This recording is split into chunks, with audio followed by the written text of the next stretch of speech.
Ce matin, une patrouille de la FINUL de soldats français a été prise à partie par un groupe armé. Durant cette prise à partie, 4 militaires français ont été touchés, dont le sergent-chef Montorieux. Ces militaires français ont été pris en charge et évacués sur le camp d'Artifa. Le sergent-chef Florian Montorieux y est décédé des suites de ses blessures. Le sergent-chef Montorieux était un militaire d'exception. Il s'est engagé en 2007 à l'âge de 21 ans et il a rejoint les rangs du 17e régiment du génie parachutiste en 2021 après un parcours déjà riche. Florian était profondément généreux et profondément courageux. À titre d'exemple, il aura pris en charge au combat en Afghanistan un de ses camarades blessés dans des circonstances particulièrement périlleuses. Sa bravoure et sa valeur étaient immenses. En 19 ans de service, il aura parcouru un grand nombre de théâtres d'opérations extérieures et pris part à de nombreuses missions. C'est aujourd'hui tout le régiment qui le pleure et qui l'honore. Et au nom de tous les sapeurs parachutistes, j'exprime à ses camarades, à ses proches et à sa famille mon soutien entier et indéfectible.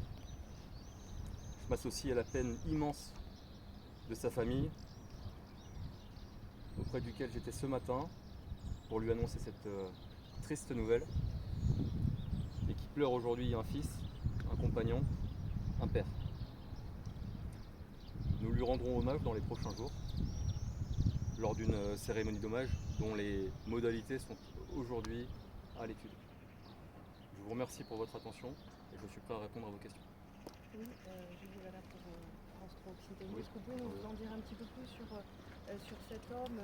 On nous dit père de 2 enfants, et il était originaire en plus du Tarn-et-Garonne. Est-ce que vous en savez plus? Florian est effectivement né à Montauban. Voilà, c'est un homme du Tarn-et-Garonne, père de 2 filles. Voilà.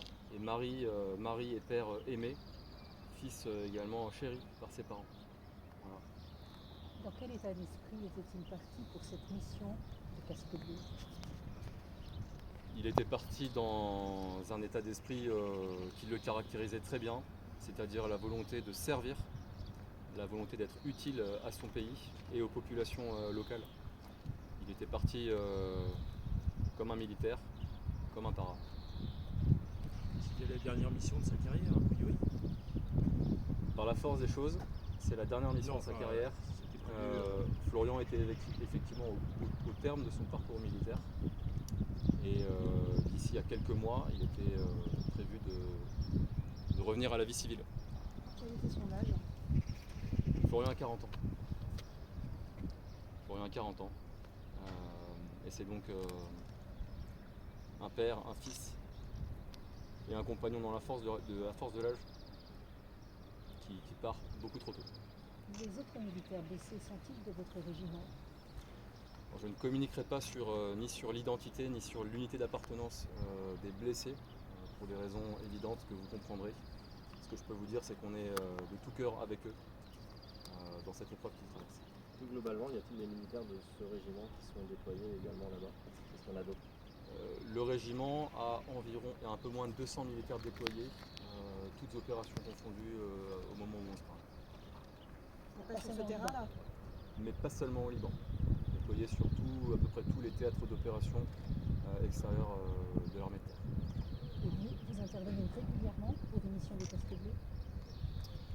Régulièrement. La mission notamment au sein de la FINUL est une mission auquel la France prend part de façon très régulière.